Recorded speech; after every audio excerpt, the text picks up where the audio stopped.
मध्यरात्री गोव्याला हादरा, नाईट क्लबमध्ये भीषण स्फोट, 23 जणांचा जागीच मृत्यू. मध्यरात्रीच्या शांततेला चिरत गोव्यात मोठी दुर्घटना घडली.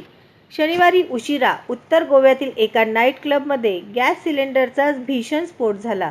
स्फोटाच्या काही क्षणातच संपूर्ण नाईट क्लबला आग लागली आणि पाहता पाहता परिसरात धुराचे लोट पसरले. या मृत्यूच्या महाकांडात तब्बल 23 जणांचा जागीच मृत्यू झाला असून मृतांमध्ये स्वयंपाकघरातील कर्मचारी, 3 महिला तसेच 3 ते 4 पर्यटकांचा समावेश असल्याचे पोलिसांनी पुष्टी केली आहे. गोव्याचे मुख्यमंत्री डॉ. प्रमोद सावंत यांनी घटनास्थळी दाखल होत मृतांच्या संख्येची अधिकृत माहिती दिली. त्यांनी सांगितले की प्राथमिक तपासात हा सिलेंडरचा स्फोट असल्याचे स्पष्ट झाले आहे.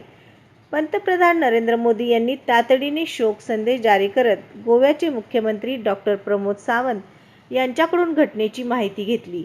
मृतांच्या कुटुंबियांना मदतीबाबत सूचना देण्यात आल्याचेही त्यांनी सांगितले. या भीषण घटनेमुळे गोव्यात शोककळा पसरली असून अग्निशमन दल, पोलीस आणि स्थानिक प्रशासनाकडून पुढील तपास सुरू आहे.